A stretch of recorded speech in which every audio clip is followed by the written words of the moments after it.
that possible in this world? Good afternoon, everybody. How's it going? Guess what, teacher friends? We are finally on summer break. I know we said that last time, but now we are officially summer breaking it up. Whoop, whoop. And I don't know about you, but I am doing my best to cruise right through my summer reading pile. Because as Heather said last time, summer is really a great chance to like get out of your comfort zone and read something that you might have put really far down on your to be read list, or something outside your bubble. But summer's a time to read whatever you want to, and we have a spectacular variety of books to share with you today. And kicking it off this evening is my good friend Misty Horning. Hello. Well, I am not going to talk tonight about a book that is outside my comfort zone. I'm actually going to talk about a book that I already read, but I'm doing a reread of. I read it when it first came out, which was a few years ago, and that is Emma Cline's The Girls. So this book it's marketed towards adults, and I'm not sure I want to put it in that NA group of new adult. I think that definitely it could be in a school library for sure. However, there are some parts in it that I think adults would really dig, purely because this is a somewhat historical retelling of Charles Manson and the summer of '69, when the La Bianca Tate murders occurred. And this book is told through the narrative of Evie, who is a 14-year-old in California, and she meets up with Suzanne, who is one of the girls, and she's taken to a ranch. Who their magnanimous leader there that everybody loves is Russell.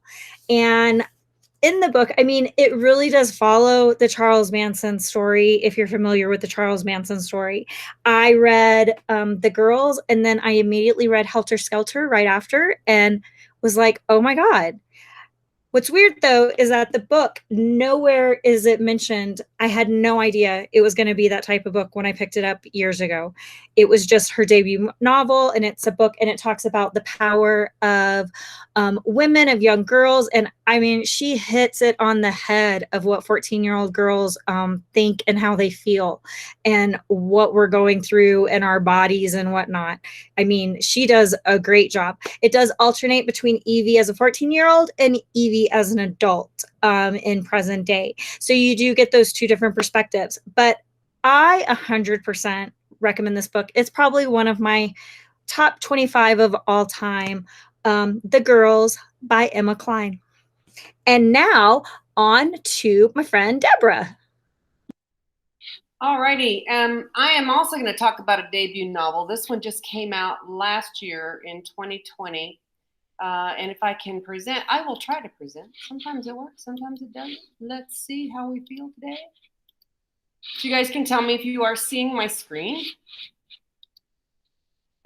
So the book that I want to talk about is called Elatsoe, and it is written by Darcy Little Badger. Darcy's a Native American, and she writes with Lipan Apache roots. So there's a lot of Native American mythology, legend, tribal lore that comes into this book. I would call it a young adult fantasy mystery. So I'll stop presenting. I just wanted you to look at the cover, which is pretty darn cool. So this is a book that is set in America, but it's not today's America. It's a kind of a weird America where we have accepted magic and vampires and otherworldly beings. But the kids still eat pistachio ice cream and do their math homework at night. So it's not a whole lot different from this America. It just accepts that there's magic.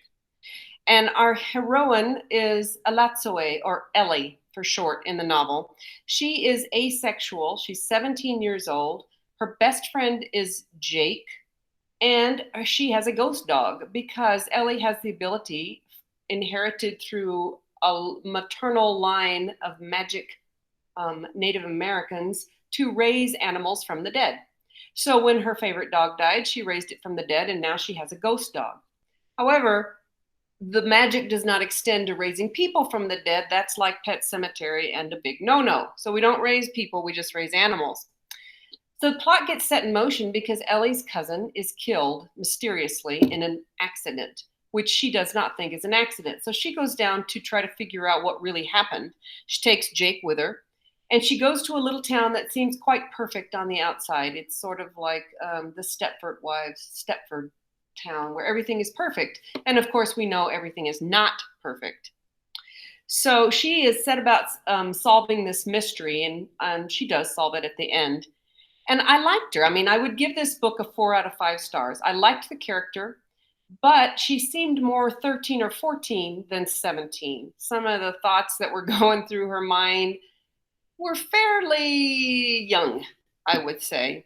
And her relationship seemed a little shallow, even with Jake, who was her best friend. I like the little touches of the native, the Lipan, if I'm saying it right, Apache tribal lore, which she brings in very gently. The whole book is not centered on that, but there's enough there to where I believe that she's actually basing it on legend and not just making it up. So it was pretty predictable, the mystery. There was a few twists. It kept me reading. I'd give it a 4. So if you are up for a Native American fantasy mystery, check out Elatsoe by Darcy Little Badger. And I will turn it over to my friend Steve. Hi, everybody. So first book I'm going to talk about tonight is a debut novel by Daniel Aleman called Indivisible. And I'm kind of back to my regular structure where first I'm going to talk about a fiction book. Next, I'll be talking about a comic. And this is realistic fiction. Tends to be one of my more favorite genres in young adult fiction. This is a really good book. I think I give it like 4 out of 5 or 4.5 out of 5. It's a story of a teenage. It focuses on the teenager Mateo Garcia, and he has a younger sister, Sophie. Mateo is like it's like a junior in high school, and his sister is in elementary school, and he has dreams of him and his good friend they live in New York. Him and his friend are interested in acting. He has a dream to go to acting school. He also has a good friend, Kimmy, and he just seems like, and he works at his father's bodega. Bodega is just kind of a general store. And for example, just made me think of In the Heights, great movie, by the way. He runs that bodega. That's, everybody knows what a bodega is. But so he feels like this pressure, whether he should, eventually carry on taking over his father's bodega or following his own dreams. But what happens is ICE picks up his father and his mother. And so he's separated. His family is split apart. And this book really captures what it's like for, all the pressure that Mateo is forced with. You can see how it slowly unravels and forces him to withdraw from his friends and have to step up, before he's ready or should be ready to try to be the man of his family, to take care of his little sister. It just really shows all those repercussions and the effects that immigration policies are having on families. And this is just one family story. Main theme, immigration, power of family, coming of age. It's just, I think why it works so well is the writer was born and raised in Mexico City, and I think he eventually migrated to Toronto. I think so. He's got just some personal. It feels like I didn't research or anything, but it feels authentic, probably because there's some biographical connections from him and the main character. So this is a great book about current important issue. So I'm gonna move on to Katie. Thanks. That's me. Thanks, friend. So, earlier, well, not earlier, a few book, oh man, friends, the heat got to my brain real bad today. Let me give that one a shot again. A few book talks ago, I went on a bit of a binge of Secret Society, sort of sisterhood books. And this was the last one in that sort of wave of genres that I picked. So it's called The Ravens by Cass Morgan and Danielle Page. I got it for super cheap at Barnes & Noble. And this one is about a sorority on a campus in Savannah, Georgia. And our two main characters are Scarlet Winter and Vivi Devereaux. Vivi is the sort of newcomer to the college. She knows that her mom has some sort of witchy spiritual powers, but Vivi has no idea about her own sort of powers. And Scarlet Winter she's always known she's going to be a part of the sorority, the Kappa Rho Nu, or called the Ravens, and they use their sorority as a secret front for being a coven of witches. Should have led with that, my bad, but they reveal it pretty close in the beginning of the book. So, the sorority has their rush week. Vivi gets picked to be a part of the sorority and then starts to learn more about, hey, I have magic. My mom's had magic. Why didn't I learn any about this? This is really cool. Then the evil magic shows up. There's a sorority sister who had been kicked out of the coven previous years ago and is back for revenge. So the sisters of the sorority have to sort of pool their resources together, figure out what this kicked out sister wants, how to save people. So it was an interesting story of, coming together with people who you might not like or come from different backgrounds, different walks of life to achieve your common goal. I give it a 3.5 out of 5. On Goodreads, I might have given it a 4. Someday Goodreads will listen and give us the ability to do half stars instead of full stars. But until then, I gave it a 3.5 because the beginning is a little tricky to read because Scarlet is such a snot. She's such a brat, and it was really hard for me to get past her sort of whiny mentality attitude. I might be not the right target audience for a character like that, so that's okay. But the book picks up right before the midway point, and then when they're trying to solve the problem of the book, I don't want to spoil too much, but as they're trying to solve things and you start to like the characters more and get to know them and their whys, it picks up. So 3.5 out of 4. But like I said, if you're also on a kick of reading Secret Society sort of books, jump on this one. The Ravens by Cass Morgan and Danielle Page. So, Steve, back to you. Okay, my second book is a graphic novel, Twins. As you can see, I'm kind of back in my routine of like one book, one graphic novel. But what I didn't realize until just now, thinking about before I'm about to talk about this book, is these two books are kind of connected because this is written by Varian Johnson and drawn by Shannon Wright. And it's about Maureen and Francine Carter, two twins, the start of their 6th grade year, and all the way up till 5th grade, just like what you would think of sort of in typical twin fashion.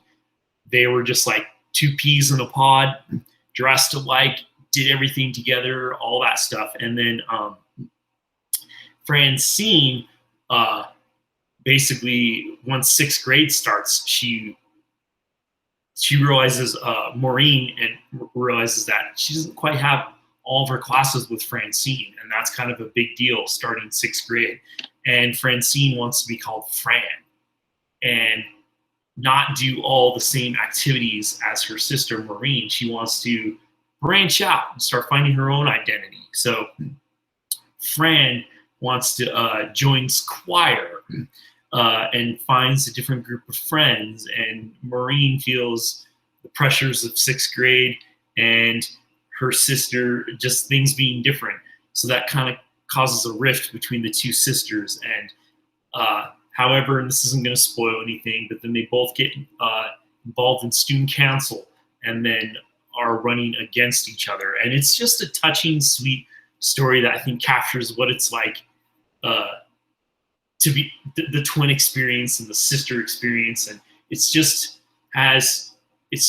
everything hits the right note in terms of humor and seriousness and family, and the cartooning is top notch, and it just reads smooth. And I mean, I give this for this genre, I give this like a 5 out of 5. If you're fans of any Raina Telgemeier books like Smile or drama series, this is like that, just as good. And why I think it rings true, I found out when you read at the very end, you get a little blurb from the author and artist that the author himself is a twin. So I think that was the connection. I think the biographical experiences of authors made both these books have an authentic voice. Okay, twins. And I'm going to pass it off to Misty. Awesome. All right. So my last book that I'm going to talk about tonight is House of Hollow. And it is by Crystal Sutherland. And I really know that my friend Katie would dig this book because I know that she digs some fairy tales and she likes to read those types of books, especially books, as she just spoke about witches. And House of Hollow kind of fits that genre without it actually fitting that genre. And so this is a story of 3 sisters, and Iris Hollow is our main character, and she has 2 sisters that are, sorry, my dogs are excited. She has 2 sisters who have grown up and basically moved out, even though they're only 19, 17, 19, and 21. So, I mean, they're still really young, but they are somewhat famous. And her oldest sister is a fashion designer, and her clothes, it's House of Hollow. And the girls were famous actually when they were quite young because they disappeared. They were walking with their parents in England, because it takes place in England, and they suddenly just disappeared. And if you know anything about fairy tales and things from England, you know that, and even Ireland and Scotland, we got some fairies that can be a little bit tricksters. We got some changelings that can come in. And I mean, it can be a little freaky, some of those stories. So the girls disappeared, and then they just showed up miraculously, and couldn't remember anything that happened to them. And so Iris is she is trying to fit in with everybody and just get through high school and be as normal as she can. And then her older sister goes missing. So then she goes on a journey to find her sister, which leads her through some possible portals into some distant and different lands. It really almost reads more like a magical realism book, because the fairy tale aspect, it's just that feeling of, a good old dark Brother Grimm's fairy tale. And so I really dug it. House of Hollow, I thought the cover was gorgeous too. I'm not going to lie, it's one of the things that pulled my eye to it to begin with. And then the idea that somebody had said, a dark, deliciously twisted novel. How is that bad? Dark, deliciously twisted? I'm always down for that type of book. And so that ends our book talks for tonight. Oh my goodness, I can't believe it is halfway through June already. I know Katie said that, we're on summer break, but I've been teaching summer school and C&M, so I feel like I'm still working. And so it's not, but I got vacation coming up this weekend, so don't worry. I am going to be reading a lot of books by the pool. So don't you worry your little heads. Misty's got it. So that way in 2 weeks, I'll have some more books that I can share with you all, as we all will. But have a great summer. Keep reading. Stay hydrated for sure. It's getting hot. And remember, relax. We still have 6 weeks until we even start thinking about school. All right. Bye. Bye.